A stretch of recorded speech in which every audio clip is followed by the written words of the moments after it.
Julie, vous êtes présent, donc c'est parfait. Bonjour à tous, donc je suis Jean-François Lucas, délégué régional de la T2E en Auvergne-Rhône-Alpes. Je voudrais tout d'abord remercier les membres du bureau qui ont permis l'organisation de cette manifestation, hein, Olivier Gillet de l'ADEME et Bernard Fournet d'EDF, ainsi que Margot et Karine au sein de la T2E.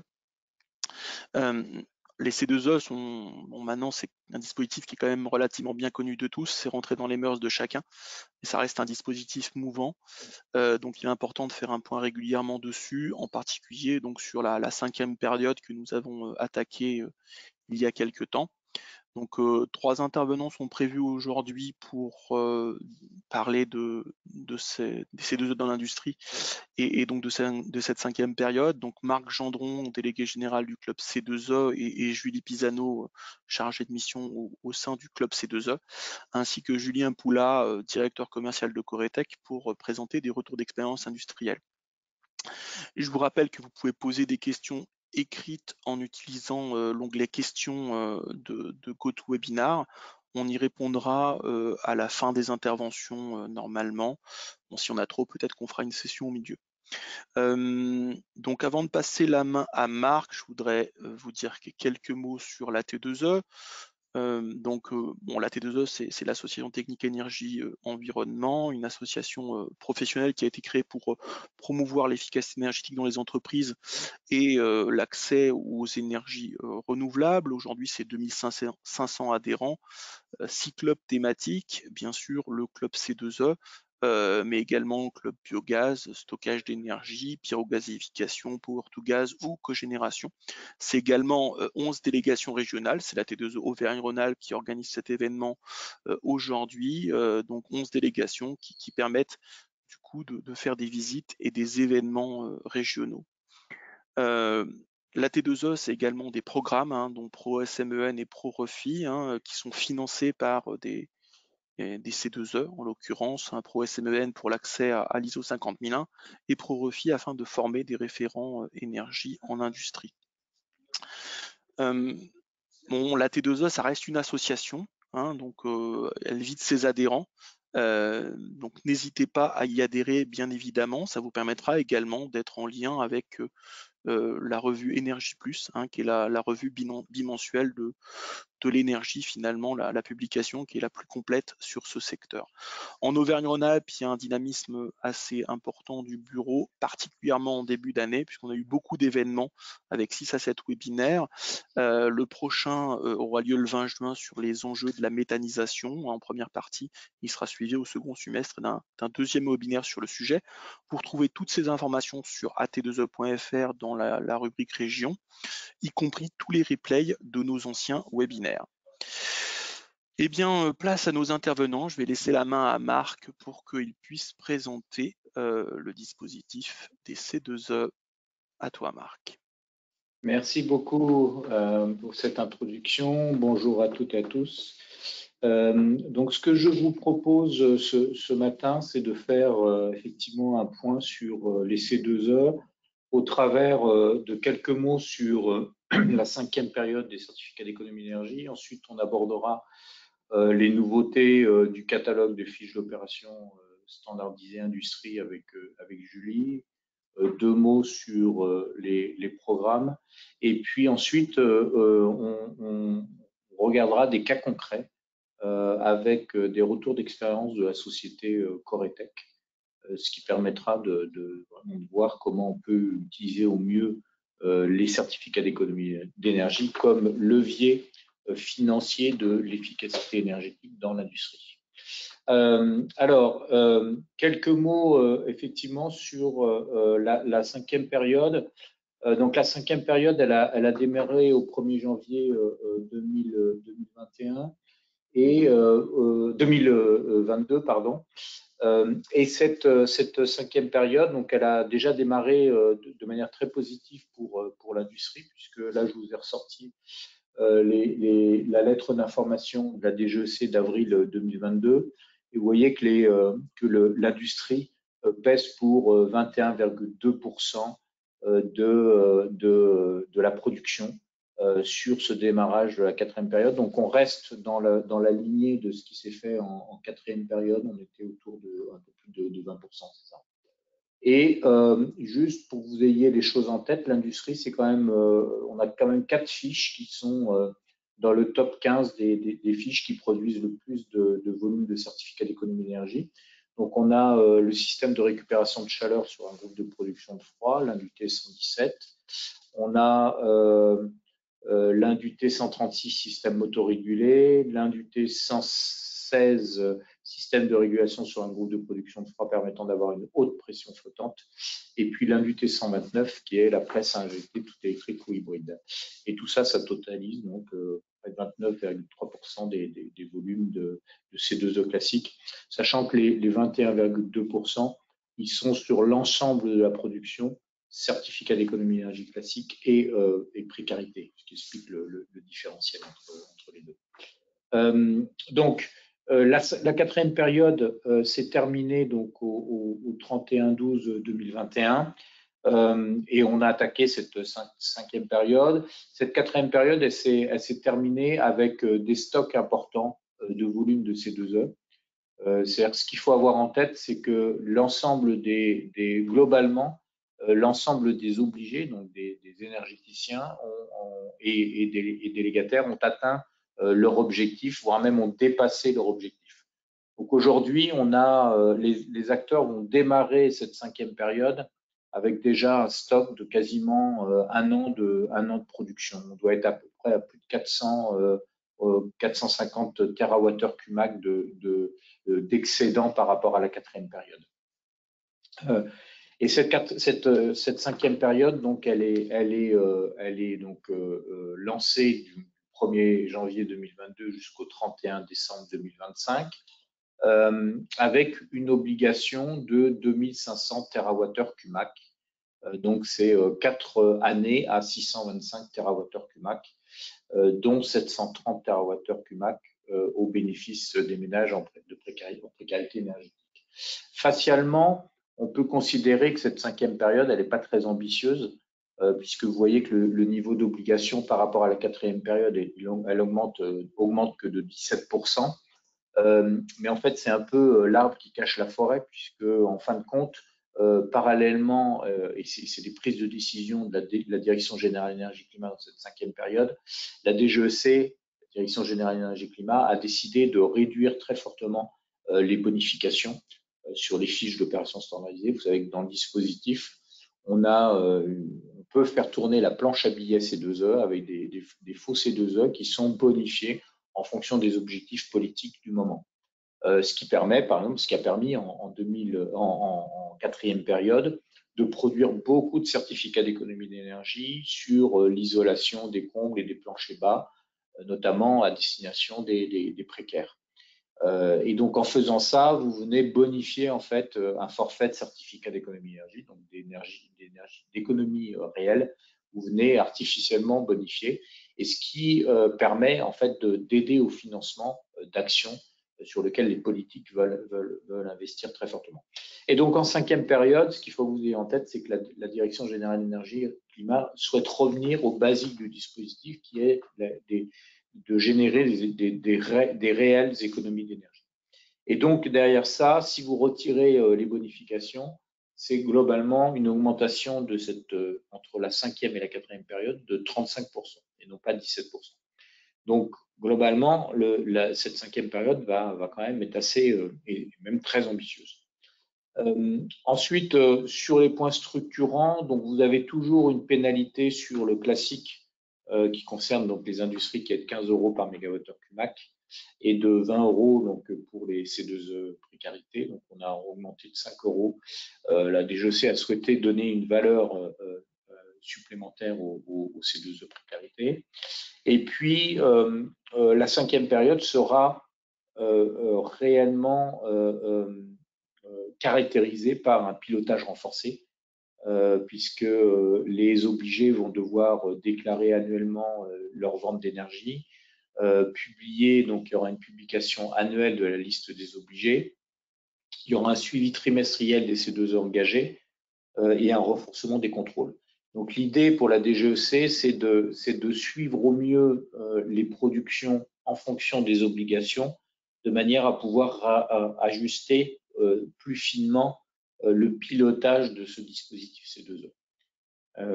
Et puis dernier point qui va fortement impacter, on pense, cette cinquième période, c'est que la directive européenne sur l'efficacité énergétique est en cours de révision. Les discussions ont démarré en juillet 2021 et il y a fort à parier que cette directive européenne renforce les éléments de l'article 7 aujourd'hui, qui va passer à l'article 8, mais sur lequel on va demander aux États membres un effort supplémentaire en matière de baisse de la consommation d'énergie annuelle. Pour faire simple, sur la directive européenne telle qu'elle est aujourd'hui, on était sur une baisse de consommation de 0,8% par an sur une référence 2017-2019, et on risque de passer à moins de 1,5% de baisse par an sur la même référence. Donc, quelque part, il y a un doublement de l'exigence qui serait demandée aux États membres. Et donc, ce qui aura un impact très fort sur le dispositif C2E, puisque ce dispositif C2E, aujourd'hui en France, répond à 80% à cette directive européenne. Donc, si vous augmentez les niveaux de contrainte de la directive européenne, de facto, vous allez devoir augmenter les niveaux d'obligation et donc relever le niveau d'obligation. Donc, on s'attend à ce qu'il y ait un relèvement du niveau de l'obligation sur 2024-2025, donc milieu de cette cinquième période. Donc, ce qui veut dire que globalement, on a, même si facialement on n'annonce que 17% d'obligations, c'est pas pour ça que cette période sera facile à atteindre en matière d'économie d'énergie pour les acteurs. Alors, quelques mots quand même aussi sur, pour finir, avant de passer dans le détail sur les évolutions des fiches, quelques mots sur le prix du certificat d'économie d'énergie. Donc, je vous l'ai dit, aujourd'hui, les stocks sont tout assez importants, 400 TWh de stock de production. Donc, les acteurs dits obligés sont plutôt longs, c'est-à-dire qu'ils ont produit plus que leur obligation. Et donc, aujourd'hui, on assiste à une baisse assez importante du marché secondaire des certificats d'économie d'énergie, puisque à date, on doit être en marché spot autour de 5,90 €. Alors même qu'il y a un an, on était au-delà des 7 €. Donc, quand les prix du marché secondaire des certificats d'économie d'énergie baissent, bien évidemment, les aides liées aux certificats d'économie d'énergie qui sont apportées au titre du rôle actif et incitatif que doivent prouver et démontrer les acteurs obligés va baisser aussi. Ce qui veut dire qu'on est sur des niveaux d'aide financière aujourd'hui qui sont plutôt autour de 5 €, 5,50 € maximum auprès des bénéficiaires, alors qu'on était, il y a quelques mois, on était autour des 6 €, 6,50 €, voire 7 € par mégawattheure CUMAC. Donc, en tant que bénéficiaire industriel, les acteurs ont effectivement une aide financière au passage à l'acte qui est un peu plus faible, un peu plus faible aujourd'hui. Voilà. Donc, il faut l'avoir en tête. Alors après, comme je vous l'ai dit, du fait de la rehausse probable de niveau d'obligation, il est fort probable que le prix des C2E remonte en fin d'année, voire début d'année prochaine. Mais d'ici là, on est un peu dans le creux là de la vague en matière de prix des C2E. Juste sur quelques mots sur cette histoire de contrôle, c'est quand même assez structurant pour le dispositif C2E. Donc, la DGEC a passé un arrêté contrôle qui était l'arrêté du 28 septembre 2021, dans lequel il renforçait tous les contrôles, notamment sur un certain nombre de fiches. Et on a donc des fiches, de plus en plus de fiches qui vont être soumises à des contrôles obligatoires. Alors, on a déjà des fiches qui sont déjà soumises à contrôle, hein, l'INDEN 101, 102, donc sur la partie isolation, et l'INDUT 131. Et vous voyez qu'à partir de juillet 2022, on va avoir des nouvelles fiches qui vont rentrer dans ce dispositif de contrôle. Donc, l'INDUT 102, l'INDUT, j'ai perdu mon écran, l'INDUT 102, l'INDUT 116, l'INDUT 117, la 129, la 1BA 112 et l'INDUT 134. Donc ça, il faut que aussi vous ayez ça en tête, c'est que c'est une contrainte supplémentaire qui est demandée aux acteurs de réaliser après les travaux des contrôles, ces contrôles étant réalisés par des bureaux de contrôle coffraqués. Avec deux niveaux de contrôle globalement dans le dispositif qui sont bien spécifiés dans l'arrêté du 28 septembre 2021. Des contrôles par contact. Donc les contrôles par contact sont généralement réalisés par les acteurs demandeurs de certificats d'économie d'énergie qui vont appeler les bénéficiaires des opérations pour vérifier que les opérations ont bien eu lieu. Et vous voyez que les niveaux de contrôle par contact vont augmenter au cours de cette 5e période, puisqu'on est à 15% aujourd'hui des dossiers qui doivent être contrôlés en 2022 et on va monter jusqu'à 30% en 2025. Et puis, parallèlement à ça, vous avez des contrôles sur site où là, vous générez donc un rendez-vous chez le client avec un bureau de contrôle coffraqué. Les niveaux de contrôle aujourd'hui sont de l'ordre de 7,5% en 2022 et ils vont porter jusqu'à 15% des opérations en 2025. Et avec derrière ça une augmentation aussi de l'exigence en matière de taux d'opération contrôlé qui soit non satisfaisant. C'est-à-dire qu'en 2022, on autorise que 30% des opérations contrôlées soient non satisfaisantes. L'exigence va augmenter en 2025 puisqu'on passera à 15% seulement des opérations contrôlées qui soient jugées non satisfaisantes. Donc, on a vraiment une volonté très forte de la DGEC, de la Direction Générale Énergie Climat, dans le cadre de cette 5e période, de travailler sur la qualité des dossiers, qualité des opérations réalisées chez les bénéficiaires.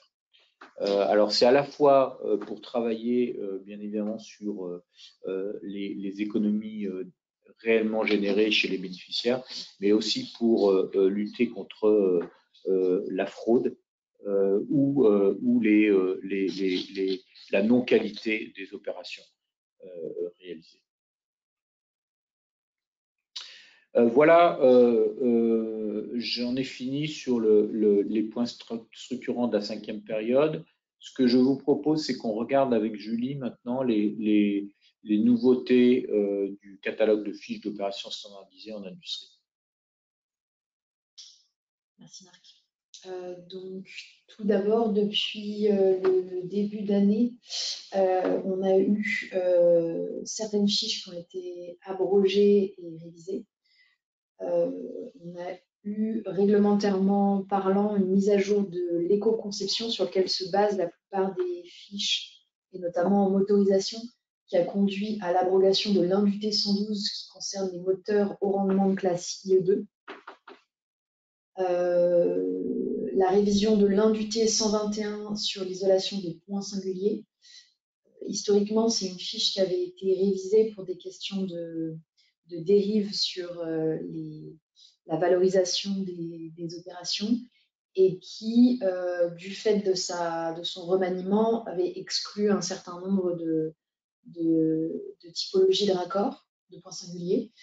Et cette révision, en plus d'une mise à jour évidemment des données de la fiche, a permis de réintroduire ces raccords unions, donc différentes typologies précisées dans la fiche, afin qu'ils puissent bénéficier de l'isolation de points singuliers.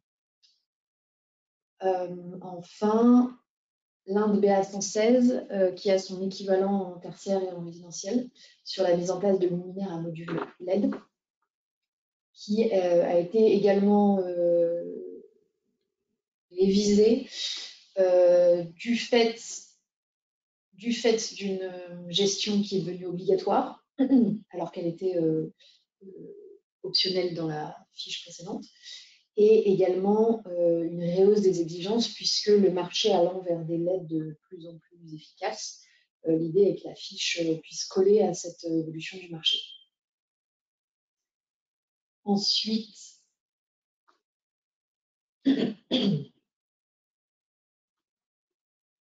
alors, petite latence.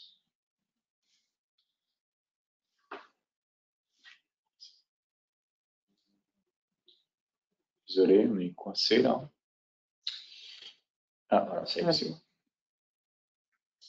Petite latence. Alors, ensuite, pour ce qui est des révisions des fiches industrie, donc comme je vous l'ai dit, on est en train de réviser de manière assez globale le catalogue des fiches concernant les moteurs, suite à l'évolution du règlement éco-conception. Dans les prochains projets de fiches, on a du coup l'indu T123, l'indu T132, qui concerne les moteurs respectivement IE3 et IE4, l'indu T102 sur la variation électrique de vitesse, l'indu T114 sur les motovariateurs à aimant permanent, et l'indu T136 sur les systèmes motoréguliers. Donc, toutes ces fiches seront étudiées avec révision ou abrogation ou création de nouvelles fiches entre deuxième semestre 2022 et 2023. Dans ce cadre-là également, on a clairement identifié un intérêt des acteurs vers des moteurs de classe d'efficacité encore plus performantes, donc IE5 et plus. Et dans ce cadre-là, l'idée est de proposer une fiche qui puisse valoriser donc, des moteurs de classe IE5 qui, à l'heure actuelle, ne sont pas valorisés dans le catalogue de fiches, voire dans le futur, pouvant valoriser des moteurs d'autant plus performants que le marché tend également vers plus de performance. Dans ce cadre-là, la T2E, on a proposé de monter une étude sur la motorisation et sur les facteurs clés de réussite de la création d'une fiche moteur de classe IE5. C'est une étude qui est en cours de... Donc c'est une étude qui a été validée là, qui est en cours de validation par les experts de l'ADEME, enfin sur le cahier des charges. Et donc ensuite, je vais rechercher des sponsors sur cette étude. Nous allons chercher des sponsors sur cette étude et ensuite on diffusera donc l'appel d'offres de cette étude. Voilà. Donc c'est une étude qui vise à donner les conclusions en octobre-novembre de l'année prochaine.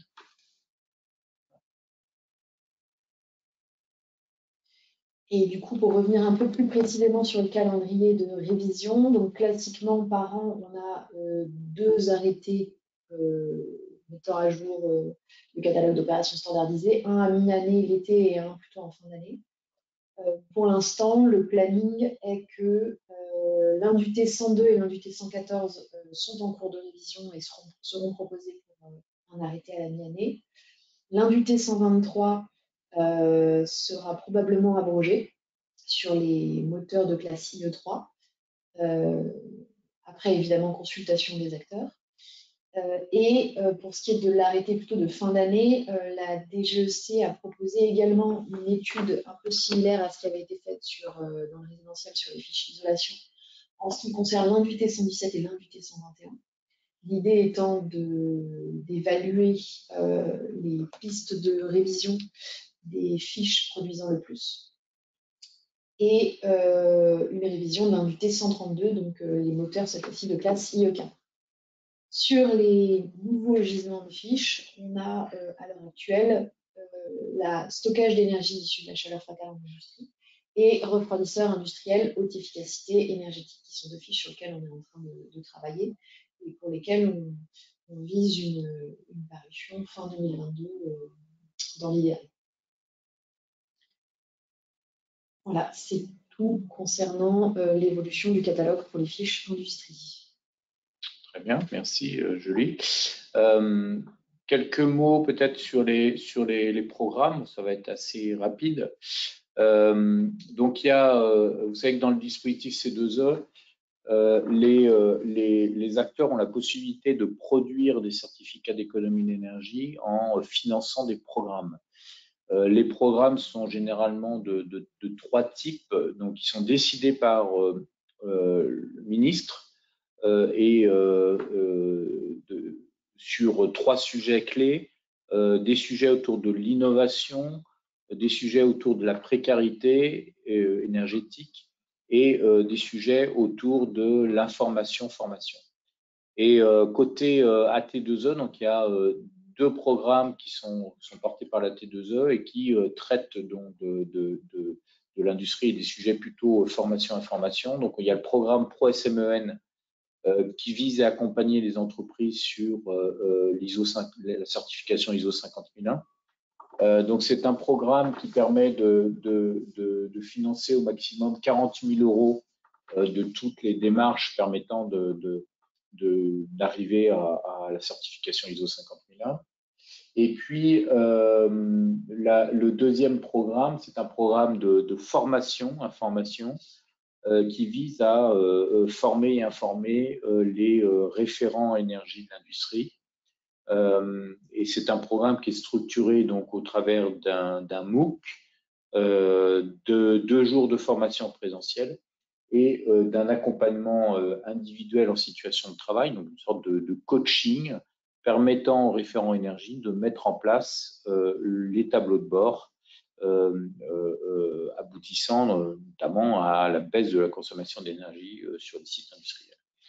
Et donc, ce programme ProRéfi prend en charge pour les entreprises de plus de 300 personnes 50% du montant total des coûts pédagogiques de la formation.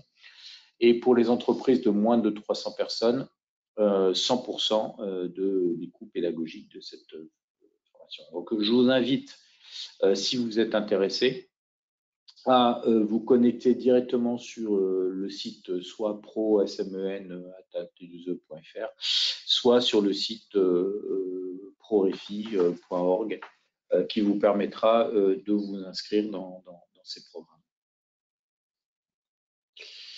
Voilà les messages clés qu'on souhaitait vous faire passer ce matin.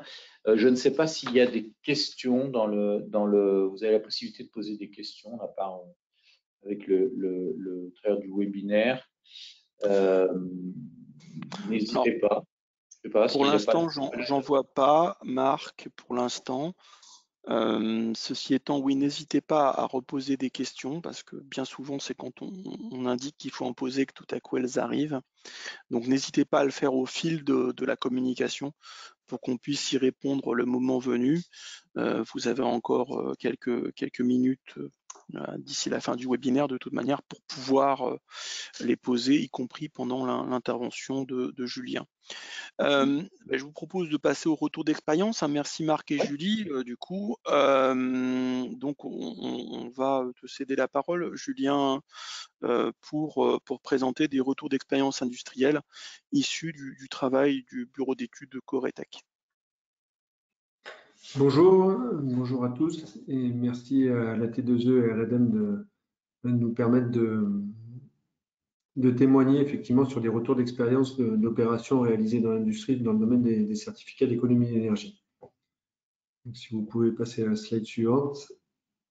Donc, juste simplement en quelques mots, je vais tout d'abord vous présenter Coretech. Coretech, c'est une société indépendante créée il y a plus de 20 ans au service des industriels. Nous menons des projets dans l'industrie et accompagnons des clients industriels depuis les études préliminaires jusqu'à la réalisation d'opérations de travaux, comme je pourrais vous le présenter.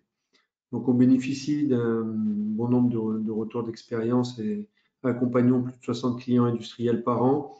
Nous voyons beaucoup de sujets liés à l'énergie et à la performance énergétique et aux utilités dans le domaine industriel.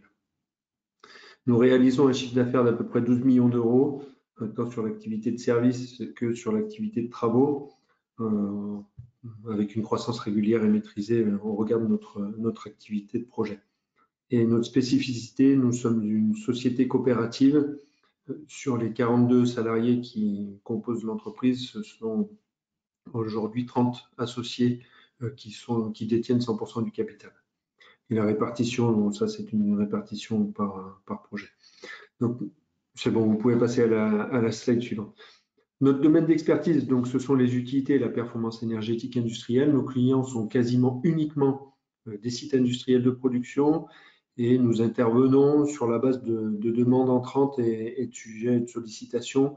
Actuellement, beaucoup de sollicitations liées à l'augmentation du prix des énergies et à des thématiques de décarbonation de process industriels. Et donc, nous intervenons sur différents sujets techniques particuliers, tout ce qui a trait à la chaleur procédée et à la production de thermique plutôt chaud, avec l'alimentation des process industriels associés, le refroidissement process et les autres utilités, l'aspect combustion et rejet est une thématique de plus en plus importante et dont on va parler finalement, qui est, pour limiter les consommations énergétiques et les coûts énergétiques, la récupération d'énergie et valorisation de chaleur fatale.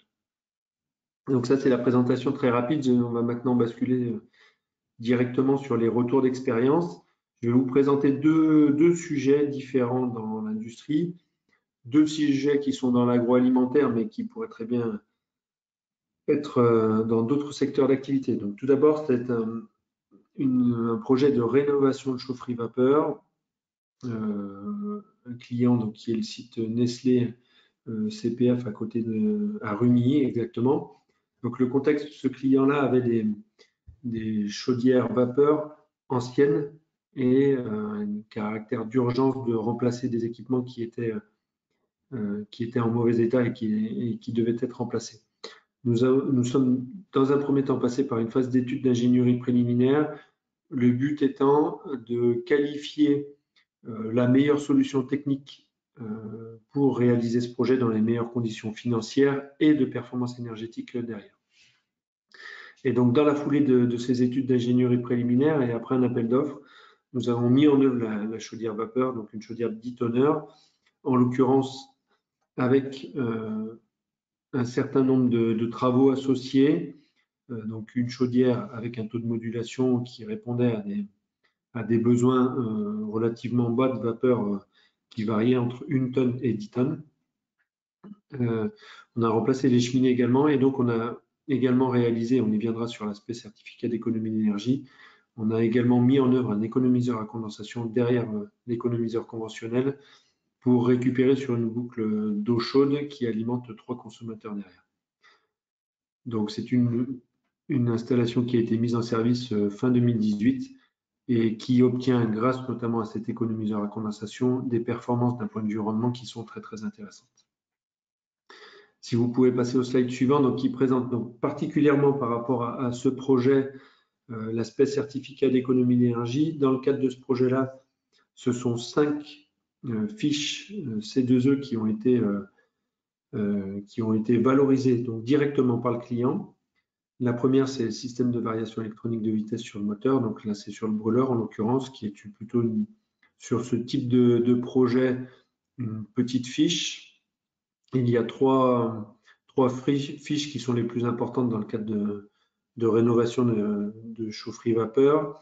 La première, qui est l'économiseur sur chaudière, donc ça qui est devenu assez standard, donc qui génère environ 10 gigawattheures en l'occurrence pour ce projet-là. Le brûleur micromodulant qui génère environ 15 gigawattheures et donc le condenseur qui permet, outre des gains énergétiques complémentaires et assez intéressants, de bénéficier de ces 2E à hauteur de celui de l'économiseur conventionnel.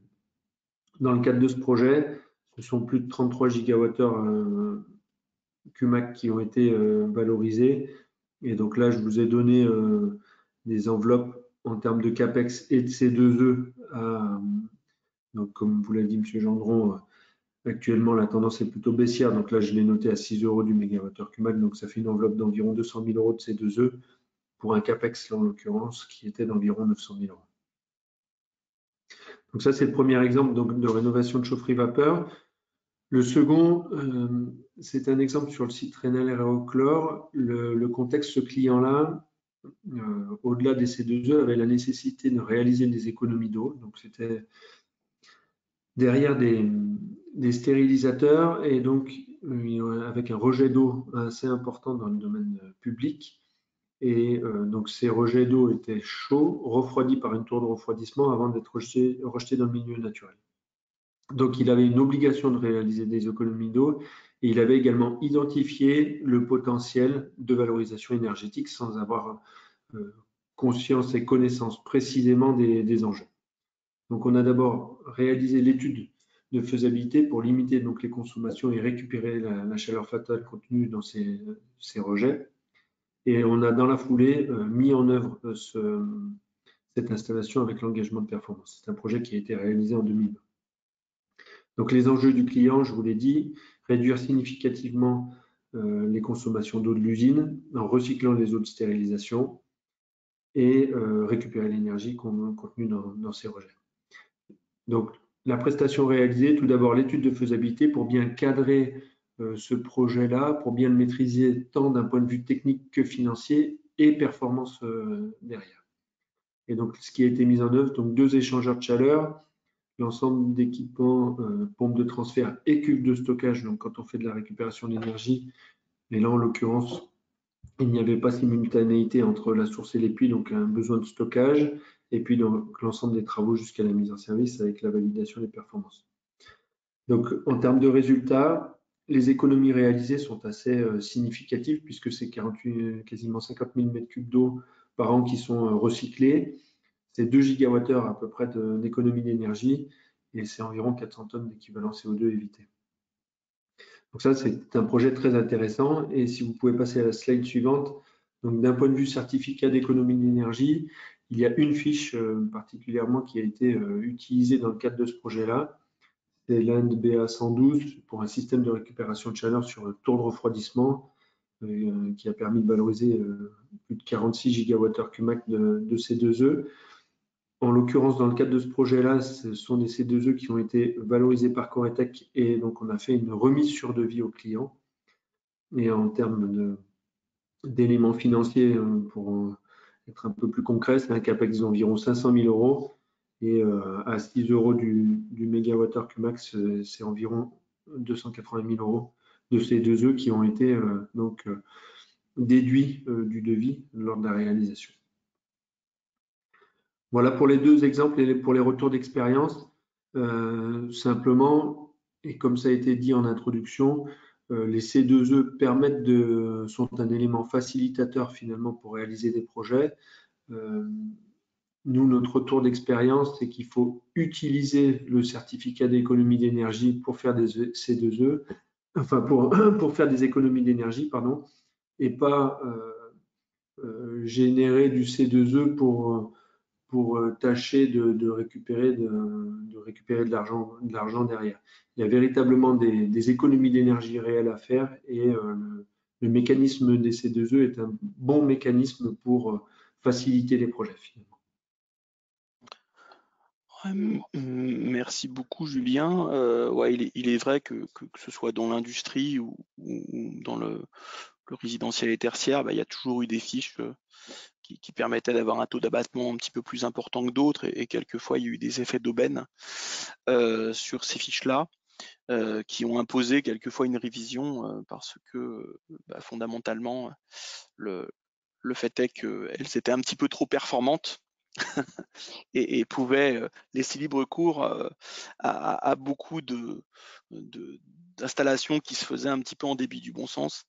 Moi j'en ai vu quelques fois sur l'isolation des points singuliers, puisque finalement, comme elle couvrait souvent 100% des coûts, quelquefois il y avait des points singuliers qui étaient un petit peu étranges, qui étaient utilisés, mais ça c'est un petit peu la perversion du système, mais globalement le système fonctionne pas mal. Moi j'ai une question peut-être à Marc sur, justement parce que c'est une fiche qui a été concernée, hein, l'Indu T117, qui était la plus grosse fiche dans ton tableau utilisé. J'imagine que c'est des données d'avant la révision qui a eu lieu l'an dernier, si ma mémoire est bonne.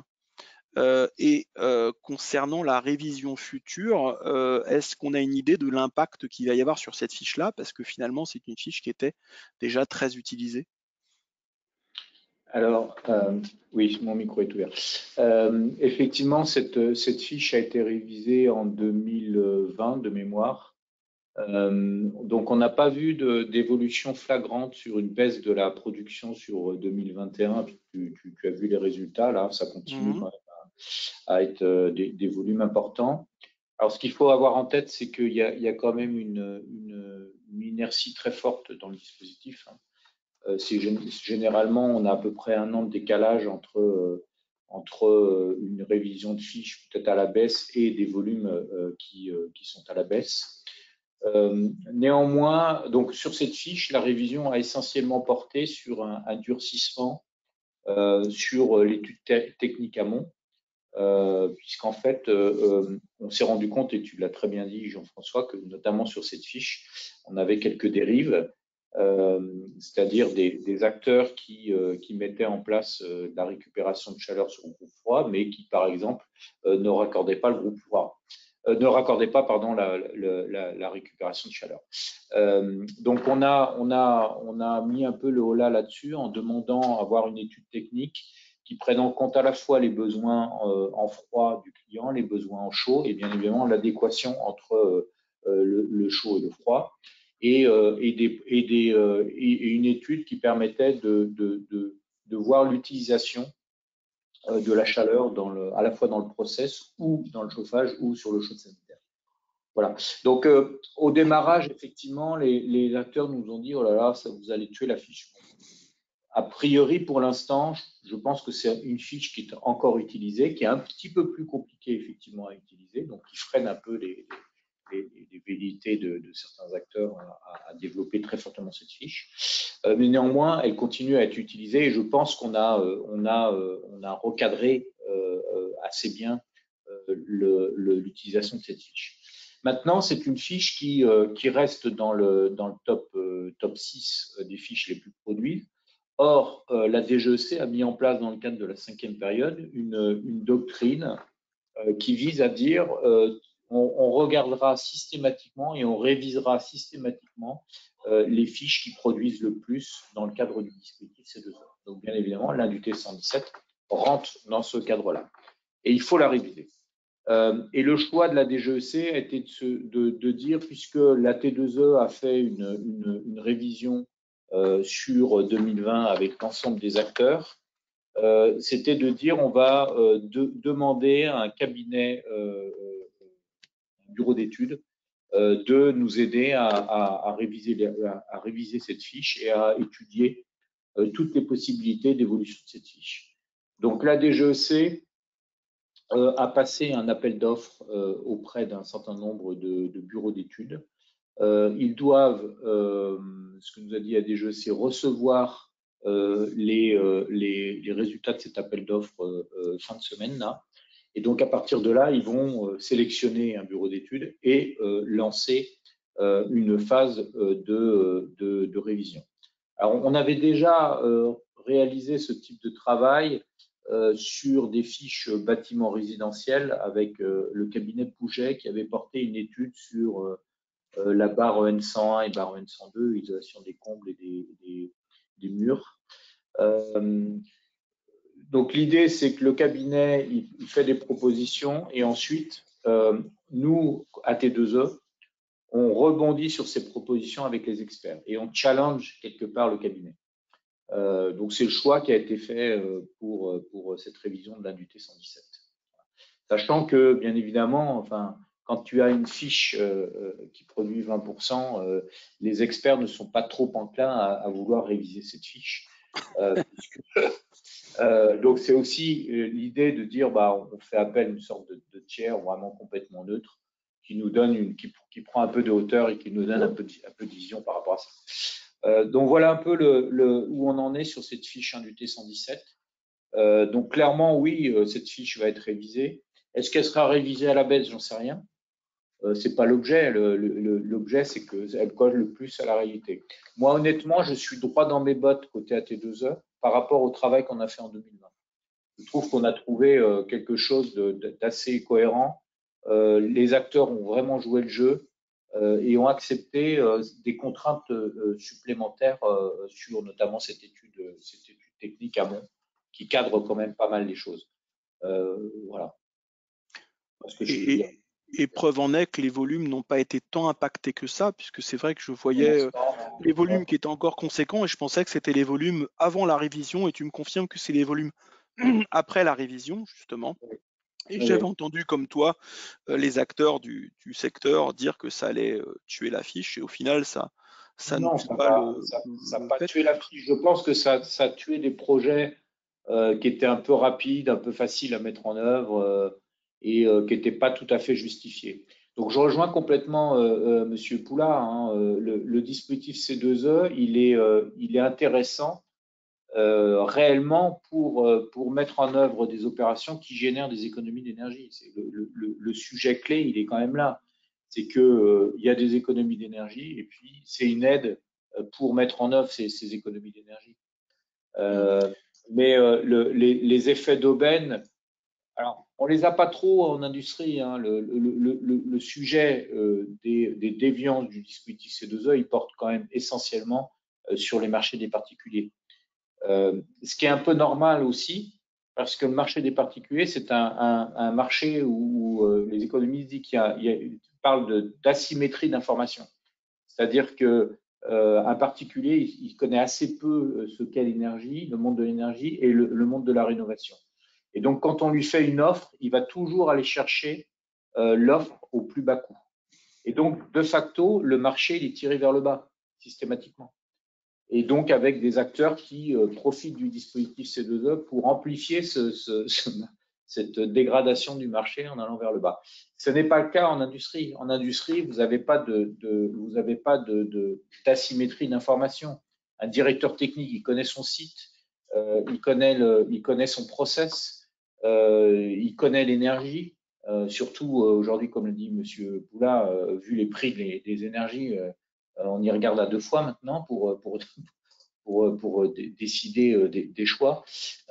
Donc, il n'y a pas de déficit d'information. Et donc, il y a une discussion avec des bureaux d'études en amont et avec des acteurs qui mettent en œuvre les solutions.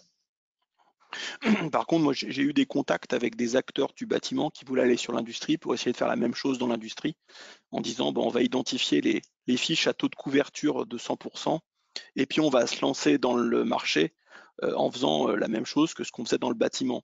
Je pense pas que ce soit une procédure qui marchera bien, quoi. Voilà.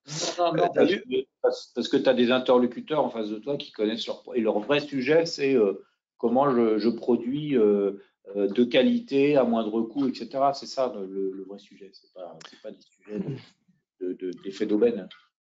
D'ailleurs, j'ai une question à ce sujet à Julien, au moins sur ce que vous faites vous. Là, fatalement, on est en présentation, donc tu as certainement présenté des exemples les plus significatifs que vous pouviez avoir. Mais en gros, le taux de couverture des opérations de C2E que vous menez, on est sur quelle plage? Parce que là, on était quasiment à 50%. J'imagine que ce n'est pas toujours le cas. Ça dépend des fiches. Ça dépend des fiches, donc, et après, ça dépend des travaux qu'il y a à réaliser également, hein, parce que, donc, encore une fois, pour moi, le dispositif des C2E n'a pas vocation à être à se faire payer pour un industriel des installations à 1 euro. Ça ne me paraît pas être nécessairement sain, mais être plutôt un mécanisme facilitateur. Donc, sur de la production thermique en chaufferie, le ratio d'une trentaine de pourcents et entre 20 et 30% est un bon ordre de grandeur, quoi, finalement. Après, ça dépend du prix des C2E aussi, quoi. Comme actuellement le prix baisse, bon, bah, ce ratio-là a vocation à un peu baisser actuellement. Voilà. D'accord. On a des questions un peu plus techniques également sur ta présentation. Concernant la chaufferie que tu as présentée, est-ce que vous vous êtes soucié de la partie traitement des eaux également et qu'est-ce que vous avez proposé? Alors, dans le cadre de ce projet, non, puisque c'était une chaufferie existante et la partie traitement d'eau était existante et n'avait pas vocation à être modifiée, donc ça n'a pas été traité dans le cadre de ce projet. Ça nous arrive de le traiter parfois et avec le mécanisme des CE2E, parfois à préconiser la mise en place d'un osmoseur. Mais en l'occurrence, dans le cadre de ce projet, ça ne faisait pas partie du périmètre technique. D'accord. Une autre question qui a priori te concerne plus, concernant des projets industriels justement où on a des chaudières vapeur, la question qui est posée concerne finalement l'installation où on a une chaudière qui produit à 15 bars avec 30 tonneurs de vapeur, mais il y a des besoins à 6 bars avec 10 tonnes. Est-ce que vous avez eu déjà des cas où finalement tu soutirais pour turbiner, puis ensuite renvoyer le solde sur le réseau, quoi. Et du coup, Oui. est-ce qu'il y a des fiches existantes C2E pour ce genre d'installation? Alors, je vais d'abord répondre à la seconde. Donc, est-ce qu'il existe des fiches C2E pour ce type d'installation? À ma connaissance, non. Et après, par contre, cette solution, enfin, cette possibilité existe, effectivement. Aujourd'hui, il y a des constructeurs qui savent proposer ce type d'équipement potentiellement. Nous, on a mis en place une turbine sur un incinérateur de déchets pour produire de l'électricité, plutôt que de mettre de la vapeur dans un aéro finalement pour la détruire. Mais par contre, il y a probablement, et dans certains cas de figure industriels, la possibilité effectivement, plutôt que de mettre une vanne de détente, de mettre une turbine qui fait la détente et qui permet de produire l'électricité en parallèle. Après, aujourd'hui, les machines qui existent sont des machines, il y a peu de retours d'expérience industrielle. Donc ces machines-là, mais bon, c'est de la détente, c'est de la détente dans les turbines de vapeur. Donc fondamentalement, ce n'est pas forcément très complexe. C'est une technologie qui est connue, mais aujourd'hui, il y a peu d'acteurs sur le marché qui existent. Donc la difficulté d'arriver à mettre en phase de possibilités et d'attente d'industriels des solutions techniques qui sont viables dans le temps, quoi. C'est un peu ça la difficulté. Marc, peut-être que... je voudrais compléter là-dessus Ouais, sur la détente et la production d'électricité. On a deux fiches aujourd'hui en projet sur ces sujets de production d'électricité. Une première fiche qui vise à utiliser de la chaleur fatale pour produire de l'électricité, donc de type ORC, site de ranking. Donc ça, on a une fiche d'opportunité qui est finalisée, qui a été, je crois, même diffusée à l'ADEME ou qui va être diffusée à l'ADEME sous peu. Et puis, on a une deuxième fiche qui est un peu dans cette même logique, qui est la récupération sur détente gaz, justement de l'énergie fatale pour, là encore, produire de l'électricité. Donc là, on est plutôt sur des postes de détente en amont du site industriel et permettant de générer aussi de l'électricité sur le site industriel. Donc ça, c'est deux fiches qui sont finalisées, on va dire, et qui sont les fiches. Quand je dis ces deux fiches d'opportunité qui sont finalisées, on va présenter à l'ADEME pour décision, savoir si on fait effectivement une fiche de calcul ou pas et qu'on propose une fiche de synthèse. Voilà. Donc ça, c'est deux nouveautés. C'est un peu nouveau parce qu'on on a un peu tergiversé, pour tout vous dire, depuis 2 ans sur ces systèmes sur ces logiques de récupération de chaleur. La question qu'on se posait, c'est est-ce qu'on fait une fiche, d'ailleurs on avait travaillé avec le C4 et Alice sur ce sujet, est-ce qu'on fait une fiche un peu globale où on fait de la récupération de chaleur, soit pour récupérer la chaleur, process, etc., soit on produit de l'électricité, etc., soit on fait de la récupération mécanique. on a un peu tergiversé et la DGEC nous a plutôt orienté sur des choix par fonction, par grande fonction, en disant faites des fiches simplifiées, on préfère, parce que côté DGEC, c'est plus facile à gérer derrière et à contrôler. Donc voilà où on en est, donc ça commence à émerger sur ces sujets. Et puis on a la fiche aussi stockage, récupération de chaleur sur four intermittent. On récupère la chaleur, on la stocke et ensuite on la relargue dans le four au démarrage du four. Donc ça c'est pareil, c'est une fiche sur laquelle qui est prête pour moi. Voilà, donc tu anticipes mes questions parce que je voulais te poser des questions sur la métafiche récupération justement qui était partie un petit peu aux oubliettes. Du coup, Voilà. donc Elle n'est c'est pas bien. partie aux oubliettes, c'est-à-dire que la DGEC s'est positionnée. Alors sur ce sujet, nous on était plutôt sur une métafiche. L'ADEME était aussi plutôt trouvait que ça avait du sens, mais on a bien senti que la DGEC n'était pas du tout à l'aise sur cette métafiche. Et donc ils nous ont plutôt orienté en nous disant vous faites des fiches par fonctionnalité. Alors ça multipliera les fiches, mais bon. T'as une idée du planning sur ces fiches? Alors je pense qu'il y a la fiche stockage. Pour moi, j'aimerais bien la passer en fin d'année là, parce qu'on est quand même, elle est quand même assez bien avancée. Et puis les fiches sur récupération de chaleur, soit sur détente de gaz, soit sur chaleur fatale récupérée en process pour production d'électricité. Là, pour moi, on pourrait estimer que mi-2023, on puisse sortir des fiches. Sur la fiche production d'électricité, tu as cité les ORC, mais j'imagine que toutes les technologies visant à récupérer et produire de l'électricité derrière seront envisagées, que ce soit les turbines Pelton, les ORC, les turbines vapeur classiques, etc. quoi. Oui. J'ai une réflexion, une question qui est arrivée pendant notre débat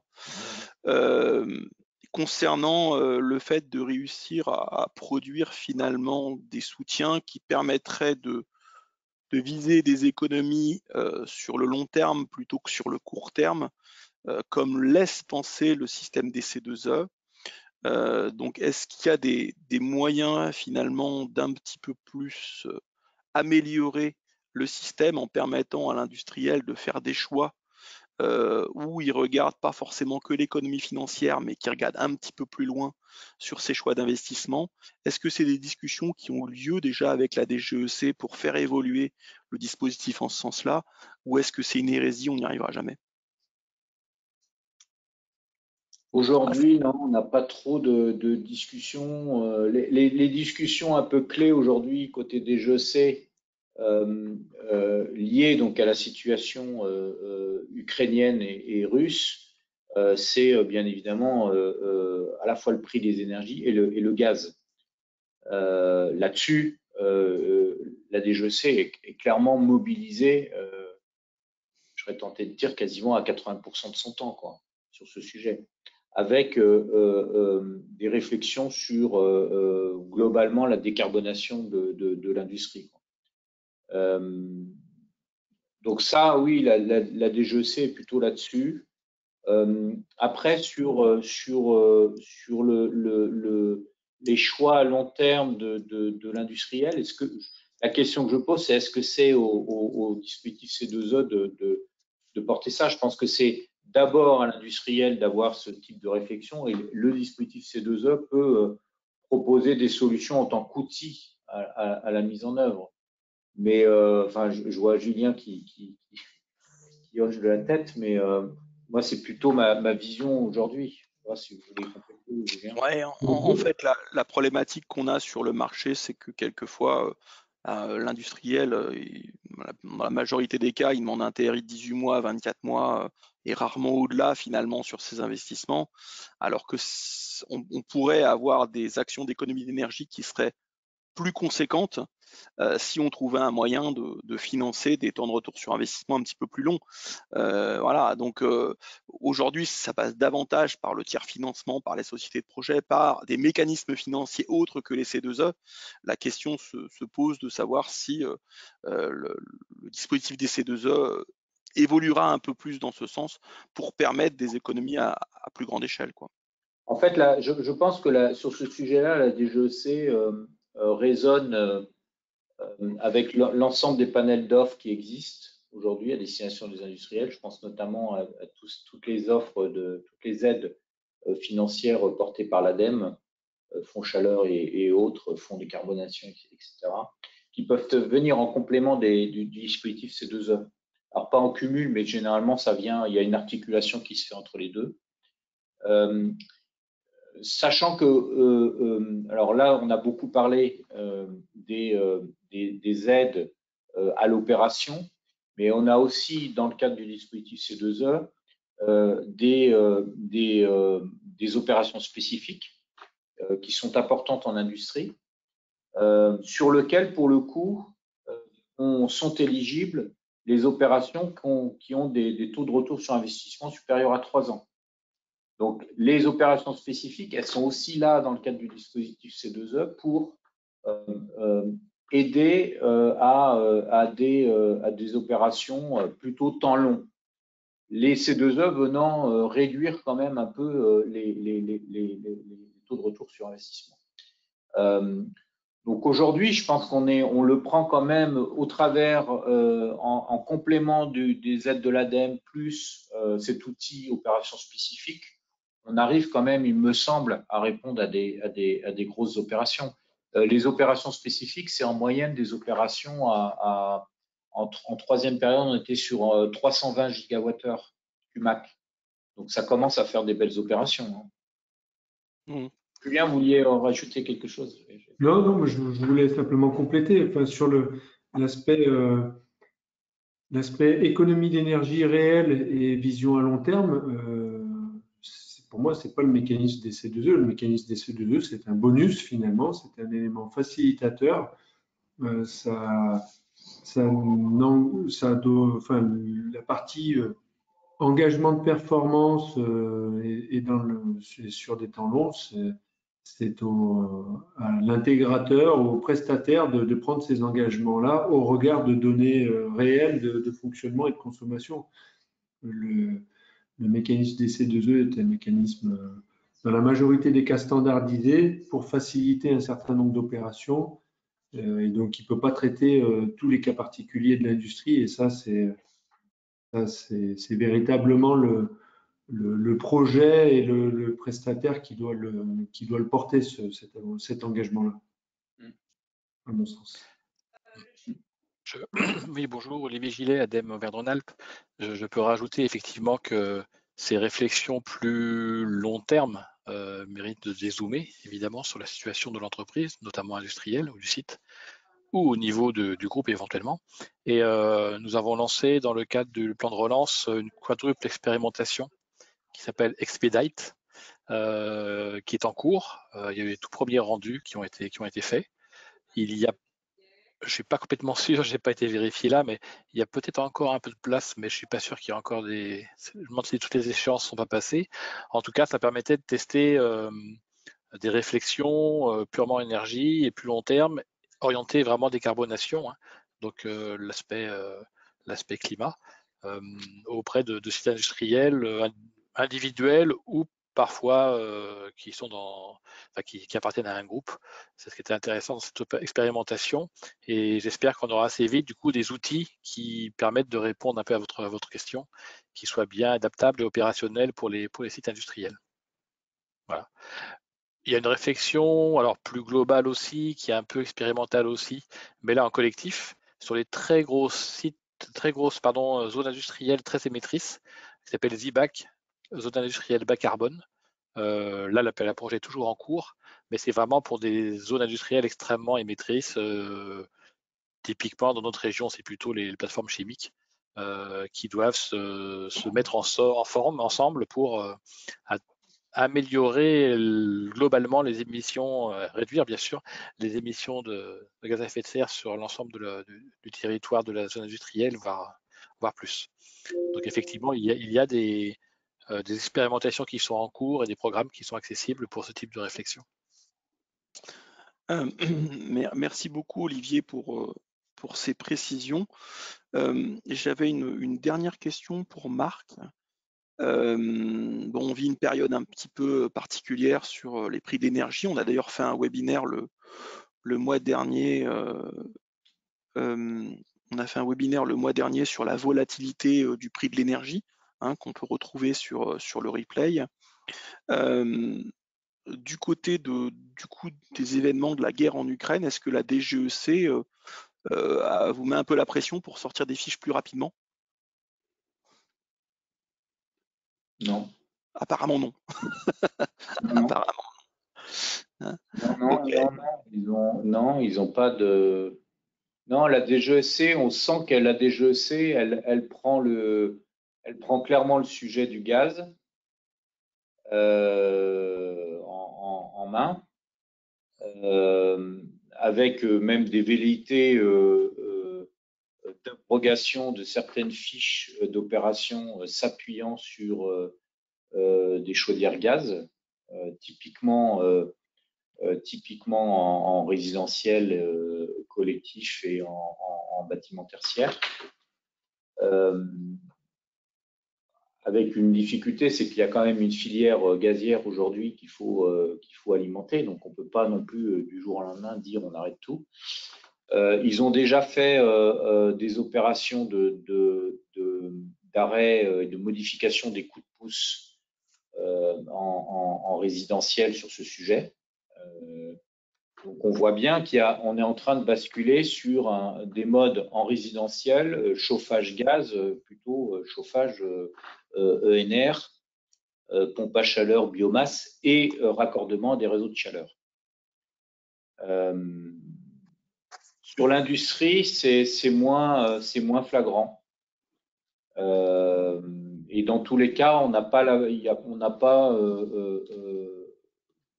n'est pas poussé pour développer des fiches spécifiquement sur alors on y réfléchit de notre côté sur des fiches type pompe à chaleur, haute température, des choses comme ça qui pourraient venir aider, mais on sait bien que de toute manière, on ne va pas pouvoir basculer du tout gaz ou tout électrique en industrie. C'est illusoire de dire ça, c'est complètement aberrant. Ce qui est peut-être plus facile, et dans tous les cas, c'est ce qui est affiché clairement par la DGEC sur le résidentiel. C'est-à-dire que plusieurs fois, aux journées techniques de la pompe à chaleur, Olivier David a clairement dit notre volonté est de tuer le gaz. Quand un gars du ministère dit ça, c'est assez violent quand même pour la filière gaz. Ouais, c'est quelque peu violent. D'autant plus qu'aujourd'hui, on n'a pas forcément d'électricité pour tout le monde avec une partie du parc à l'arrêt, donc il faut être prudent, on va dire, sur les changements d'énergie. Voilà, mais ce que je veux dire, c'est qu'il y a quand même aujourd'hui au ministère, oui, une volonté de s'affranchir d'une partie de la consommation de gaz, notamment dans le résidentiel. Ok, alors juste une dernière annonce, une dernière précision avant de clôturer ce webinaire. Si vous avez encore des questions, n'hésitez pas. J'en ai encore une, Jean-François. Excusez-moi. D'accord, mais je vais parler pour toi puisque la T2E organise le 16 juin un webinaire sur les derniers programmes ADEME, sur la décarbonation pour les présenter, les programmes qui sont sortis suite justement à la guerre en Ukraine et à l'évolution du prix et du risque gaz.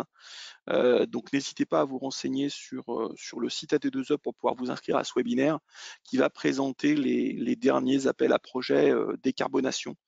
On vous mettra le lien d'inscription dans le suivi de l'email ainsi qu'aux prochains événements organisés par la T2E Aura. Voilà, merci Karine. Merci tous deux. J'imagine que c'est principalement l'appel à projet dans le cadre de IZF, Industrie Zéro Fossile. Oui, c'est ça. Là, ce sera le volet 3 des Carboflash qui s'inscrit en fait dans la continuité du guichet de décarbonation de l'industrie opéré par l'ASP. Tout à fait. Et plus si on y arrive. Voilà. Sinon, j'avais une question pour Marc Gendron, un autre type de question, concernant les programmes de C2E. Outre ceux que tu as présentés là, ProRefei et puis ProSMEN. ProSMEN, il faut quand même se dépêcher maintenant. Il faut être prêt, entre guillemets, pour en profiter. Est-ce qu'il y a d'autres programmes qui sont soit en cours et intéressant les industriels, soit est-ce qu'il est prévu à nouveau des appels à candidature pour de nouveaux programmes de la part de la DGEC dans les semestres ou années à venir, dans le cadre de la 5e période? Alors, côté DGEC, oui, ils feront probablement des nouveaux appels à programmes. Ils avaient demandé d'ailleurs aux acteurs de remonter des idées pour d'ici à la fin ou à l'été. Donc, je pense que ça va être redemandé à nouveau. Côté AT2E et ADEME, il y a une réflexion en cours sur une sorte de macro-programme qui viendrait en prolongement de ProRefi, ProSMEN, visant à accompagner justement l'industriel de manière un peu plus globale avec de la formation, des outils, etc. Donc ça, c'est en discussion actuellement avec la DGEC. C'est plutôt bien avancé. Les premiers contacts que la T2E a eu avec la DGEC montrent que la DGEC est plutôt partante. Donc on y intégrerait notamment des éléments aussi sur de l'accompagnement autour des opérations spécifiques. On voit qu'il y a une demande assez forte des acteurs pour être accompagnés sur les opérations spécifiques. Donc on pourrait intégrer dans le cadre de ce programme une expertise sur ce sujet pour venir accélérer justement les opérations spécifiques. Et rassurer les acteurs. Et rassurer les acteurs. C'est quand même c'est le vrai sujet, vous avez raison. Ouais. Le sujet de dire je lance mon opération et je ne sais pas si ça va être validé in fine. Donc l'idée d'un accompagnement, c'est justement de vérifier un peu tout ça en amont, probablement avec un lien avec la DGEC, avec le pôle national C2E. Voilà. Donc voilà un peu sur les programmes. Les programmes, c'est quand même beaucoup autour de je pense qu'il y a une velléité forte de la part de la DGEC de travailler sur le transport. Parce qu'en fait, quand on regarde bien évidemment les émissions de gaz à effet de serre du transport et la production des C2E, il y a un décalage en fait. C'est-à-dire que c'est pas le secteur qui produit plus de C2E, alors que c'est le secteur qui produit le plus de gaz à effet de serre. Donc, je pense qu'il y a des velléités, et alors ça s'explique en partie par rapport aux contraintes aussi réglementaires qui est fixée aux véhicules, etc. Où en fait on a une situation de référence qui est généralement assez défavorable pour aller encore plus vers des économies d'énergie. Un programme, il se permet de s'affranchir de ça puisque vous n'avez pas de problème de situation de référence. Donc, ça permet politiquement d'actionner les leviers de manière beaucoup plus rapide et beaucoup plus forte. Typiquement, c'est le programme Advenir, qui est un programme qui finance les bornes de véhicules électriques. Là, ça permet politiquement d'accélérer le développement des bornes de recharge de véhicules électriques facilement. Voilà. Voilà ce que je peux dire sur les programmes. Dans tous les cas, dans la 5e période, il y a une volonté de la DGEC, et ça a été affiché, de caper les niveaux de programme. Je crois qu'on est sur 220 TWh maxi. Ils n'iront pas plus loin. Donc, ils vont réduire le nombre de programmes. Ils estiment qu'ils ont peut-être été un peu trop loin en programme. Il y a un peu des programmes un peu exotiques. Donc, ils vont vraiment revenir à des choses plus faciles à gérer et des programmes plus conséquents. Merci. Voilà. coupé mon son, pardon. Je crois qu'il est l'heure de clore le webinaire qui a été quand même particulièrement dense. Donc merci encore à Marc et Julie et Julien pour leur intervention. Vous pouvez tout retrouver en replay d'ici quelques jours sur le site de la T2E ainsi que les anciens webinaires, voire ceux d'autres régions ou du national. Et puis je vous rappelle les prochains événements. Donc le 16 juin, le webinaire Décarb Flash sur l'industrie zéro fossile, qui sera à 11h. Et puis notre webinaire le 21 juin sur les enjeux de la méthanisation. En fait, je crois avoir annoncé le 20 tout à l'heure, mais c'est bien le 21, mardi 21 juin, à 10h30 si ma mémoire est bonne, pour parler méthanisation. Ça sera un cycle de 2 webinaires qui commencera par ce webinaire en juin et il y en aura un autre à la rentrée. Merci à tous, bonne journée à tous, bon appétit un petit peu en avance et à bientôt. Merci Jean-François, merci Julien, merci Olivier, merci à tous. Merci. Au revoir. Merci à tous, au revoir. Merci Karine. Également. Je vous en prie.